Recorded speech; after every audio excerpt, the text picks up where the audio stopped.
Hello students, मेरा नाम स्वाति अग्रवाल है।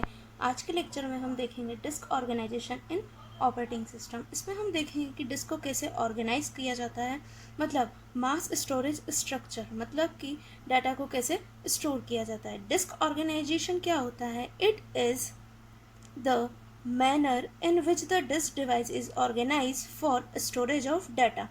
Disks are organized as a disk surface comprise several tracks arranged in concentric circles called tracks, which are further subdivided into a sectors.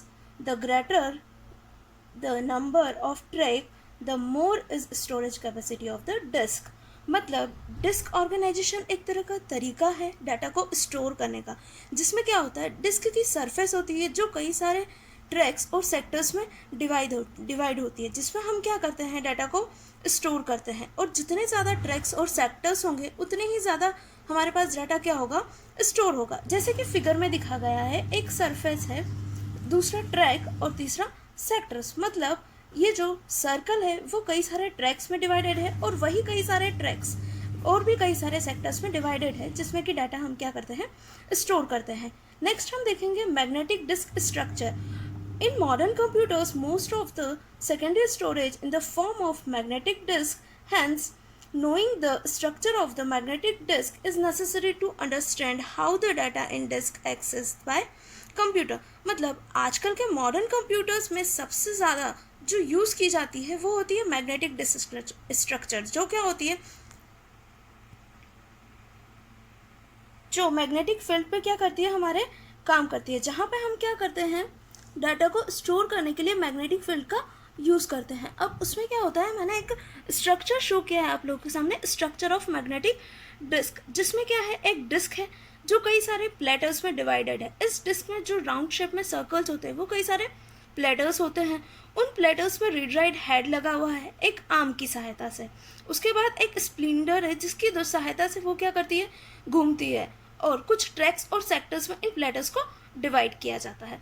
Next is a magnetic disc contains several platters. Platters has two surface, upper and lower. ये जो magnetic disc है ये क्या है, कई सारे platters में divided है, और ये जो प्लेटर है इसके दो सरफेस है, एक अपर एंड एक लोअर। ठीक है, ये जो अपर एंड लोअर सरफेसेस है ये रीड राइट हेड से जुड़ी होती है, और ये रीड राइट हेड के द्वारा डाटा को क्या करती है, रीड करती है। Tracks of some distance from centre from a cylinder, a read-write head is used to read data from the sector of the magnetic disk। मतलब मैग्नेटिक डिस्क की सहायता से डाटा को क्या करता है, रीड करता है। और जो ये डिस्क होती है इसकी स्पीड दो पार्ट्स में डिवाइडेड होती है। Number 1 is transfer rate and second is random access time. तो ट्रांसफर रेट क्या होता है, this is a rate by which the data move from disk to computer, for example per minute GB और MB। मतलब जिस rate से data move होता है डिस्क से कंप्यूटर में, मतलब या तो हमारे सामने शो होगा या फिर सेव होगा। जैसे कि 1 मिनट में कितना GB सेव हुआ या कितना MB सेव हुआ, उसे क्या कहेंगे, ट्रांसफर रेट। सिमिलरली एक होता है रैंडम एक्सेस टाइम। इससे हम क्या मेजर करते हैं, इट इज़ अ टाइम और it is a sum of seek time and rotational latency. मतलब ये सीक टाइम और रोटेशनल लेटेंसी का क्या होता है, सम होता है। अब सीक टाइम क्या होता है, seek time is the time taken by the arm to move the required track. मतलब डाटा को रीड करने के लिए उसे पहले उस ट्रैक पे जाना पड़ेगा जहाँ पे वो डाटा स्टोर है। तो जब वो उस ट्रैक पर जाने के लिए जितना टाइम लगाता है वह टाइम क्या कहलाता है, सीक टाइम। और नेक्स्ट होता है रोटेशनल लेटेंसी। वो क्या होता है, it is defined as a time taken by the arm to reach the required sector in the track.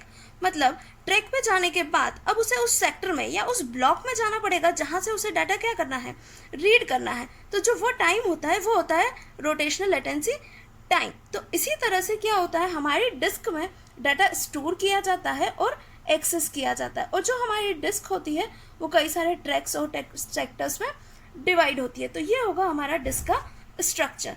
Thank you, thanks for watching.